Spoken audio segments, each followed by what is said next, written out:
అందరూ ధ్యానం చేయండి అంటున్నారు, కానీ ఆ ధ్యానం ఎలా చేయాలి అది ఎవరు వివరించట్లేదు. ప్రతి ఒక్కరు శ్వాస మీద ధ్యాస పెట్టమంటున్నారు, కానీ పర్టికులర్గా ఏ పాయింట్లో పెట్టాలి, ఎటు వెళ్తుంది ఆలోచన, దాని సహజమైన శ్వాస మీద ధ్యాస, అది వాస్తవం. కానీ శ్వాస దొరకడం కష్టం. నేనైతే ఒక 1000 మందిని అడిగిన, నీకు శ్వాస దొరికిందా అని. ఎందుకంటే కొంచెం పరిణితి చెంది థర్డ్ ఐ గురించి కొంచెం ఎక్స్పీరియన్స్ అయిన వాళ్ళని అడిగాను ఎక్కువ మంది. 90% నో, 10% చెప్పారు. ఆ 10% కూడా మళ్ళీ ఆలోచించి చెప్పు, చాలా ప్రశ్నలు వస్తాయి అన్న. లేదు సార్ దొరకలేదు. నా వరకు వస్తే ఇప్పుడు శ్వాసతో కొంతవరకు 100% కొంతవరకు ఉండగలుగుతుంది. శ్వాస యొక్క మర్మం తెలుసుకుంది. చాలామంది తెలుసుకోవాల్సిన శ్వాస వేరు ఆత్మ వేరు కాదు. ఆత్మ అన్నా శ్వాస అన్నా ఒకటే. ఎప్పుడైతే ఆలోచనలు పోవడం వరకే శ్వాసని గమనిక, ఆలోచనలు పోయిన తర్వాత ఏ గమనిక లేదు. శ్వాసను గమనిస్తున్నామంటే నీ మనసు పైన చేసినట్టే. అక్కడ కారులో వెళ్తున్నాము, మా అమ్మాయి ప్రతిగాని ఒక ప్రశ్న చేసింది, సార్ మీరు శ్వాసను గమనిస్తే ఆలోచన లేని స్థితి వస్తుంది అంటున్నారు, నాకు ఆలోచన లేకపోతే నేను గమనించాలా అన్నది. అవసరం లేదు అన్నాడు, గమన కూర్చో అన్నాడు. ప్రాక్టికల్గా నేను 2002లో వస్తే 2014 వరకు నాకు ధ్యానం కుదరదు. ఎప్పుడో 6 నెలలకు ఒకసారి ఒక 10 నిమిషాలు అలా కుదిరేది. ఆ శ్వాస మీద కరెక్ట్ ఆ రోజు నా కాలు భూమి మీద ఉండేటి కావు. ఒక అతీతమైన అనుభూతి పొందేవాడిని. బయట ప్రపంచం మొత్తం నాకు డిసపేర్ అయ్యింది కంప్లీట్గా ఆ ఒక్కరోజు. తెల్లారి మళ్ళీ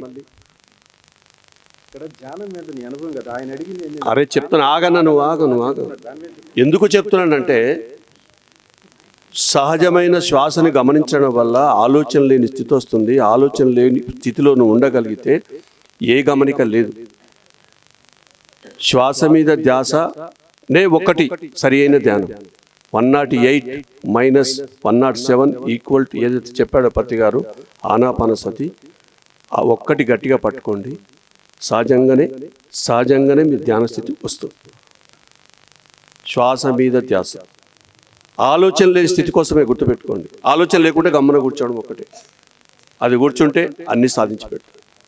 అర్థమైందా? Thank you. శ్వాసని గమనించడు, సహజమైంది అది లేదు. మళ్ళా అసహజ పద్ధతులు కాదు, సహజమైంది. నాతో మాట్లాడుతున్నావు, శ్వాస నడుస్తుంది. అలాంటి అలా ఉండడు, నీకు నువ్వుగా ఉండడు. ఓకేనా? అది సహజంగా జరుగుతుంది, కానీ మనం అబ్జర్వ్ లేదు కదా. అబ్జర్వ్ చేసి చూడు, అప్పుడు మాట్లాడుతాం. ఆ అనుభూతి ఎలా ఉంటుందో ఒక్క 10 నిమిషాలు 2 నిమిషాలు దాని మీద జస్ట్ ఆ గమనించగలిగితే అది ఒక డిఫరెంట్ మూమెంట్ ఉంటుంది. పోగా తాబేలు అందుకే దశావతాలు ఉన్నది. అందుకే 2 శ్వాసలకు వస్తుంది ఎవరం. ఎంతెంత శ్వాస తగ్గుతూ ఉంటుందో మనిషి ఆయుష్ అంతంత పెరుగుతుంది. ఎంత ఎక్కువ శ్వాసలు తీసుకుంటాడో ఆయుష్ అంత తగ్గుతుంది. కథంతా దాని చుట్టూ ఉంది. కార్బన్ డైఆక్సైడ్ వదిలేసి ఆక్సిజన్ తీసుకుంటాం, లెక్క అయిపోలేదు. చాలా పెద్ద లెక్క ఇది. శ్వాస చుట్టే ఆఖరు లెక్క. అందుకని శ్వాస యొక్క ఆ మర్మం ఎందుకు తెలుసుకోవాలంటే కథంతా దాని చుట్టూ ఉంది. శ్వాస అన్నా ఆత్మ అన్నా ఒకటే, అది గుర్తుపెట్టుకుని. ఓకే, బాబుజీ అడిగిన ప్రశ్న ఏంటంటే శ్వాస మీద ధ్యాస పెట్టమన్నారు, బాగానే ఉంది. శ్వాస మీద ధ్యాస ఎక్కడ పెట్టాలి, ఎలా పెట్టాలి? మరి ఆలోచనలు గుంపులుగా వస్తూ ఉంటాయి, ఆలోచనలు ఎలా ఆగుతాయి? అదే కదా నీ ప్రశ్న.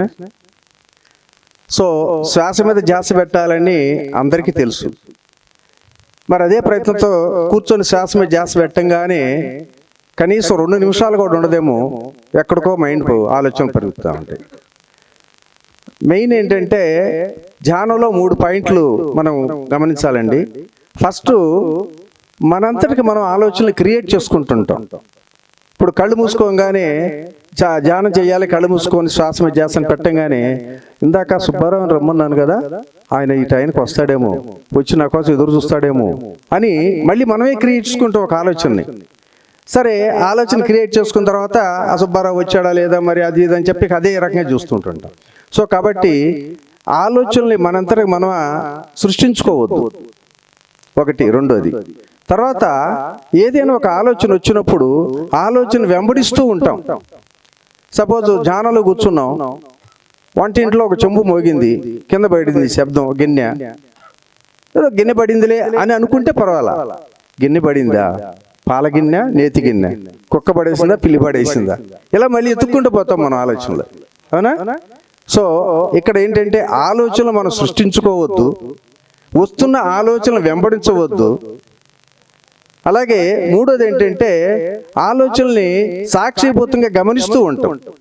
అది గమనించినప్పుడు ఓకే పిల్లి పడింది, ఏదో ఒక పడిందిలే అని అంతటితో వదిలేసి మళ్ళీ మనం శ్వాసను గమనిస్తూ ఉన్నప్పుడు అది మళ్ళీ క్రమేణా చేయంగా ఒక అర్ధగంటకి ఆలోచనలు 2-3 ఆలోచనలు వచ్చినా మనం అదే విధంగా ఫాలో చేసినప్పుడు అప్పుడు ఇక నిశ్చల స్థితి స్టార్ట్ అవుతుంది. ఆ నిశ్చల స్థితి స్టార్ట్ అయిన తర్వాత అది ఒక రోజుతో గంటతో అయ్యేది కాదు. ఇదే రకమైనటువంటి సాధన చేయంగా రిపీట్ చేస్తుంటే ఆటోమేటిక్గా ఆ నిశ్చల స్థితికి వస్తూ ఉంటాం, ఆలోచన స్థితికి వస్తాం. అప్పుడు అద్భుతమైనటువంటి ధ్యానం కుదురుతుంది. ఉపయోగాత్మకత బుక్ చదువు వచ్చినప్పుడు లారీ మాషలకు సంబంధించిన ఒక దగ్గర ఒకటి చెప్తాడు ఆయన, శ్వాసను తను ఎలా గమనించింది, గురువు ఏం చెప్పాడు అనేది. శ్వాస తీసుకొని కరెక్ట్గా వెళ్ళినప్పుడు ఇక్కడ టచ్ అవుతుంది, ఇక్కడ లోపల టచ్ అవుతుంది. ఆ టచ్ అయినప్పుడు ఒక స్పర్శ ఉంటుంది, ఆ స్పర్శను పట్టుకోగలిగితే చక్కటి ధ్యాన స్థితి వస్తుందని ఒక పాయింట్ ఉంది అక్కడ.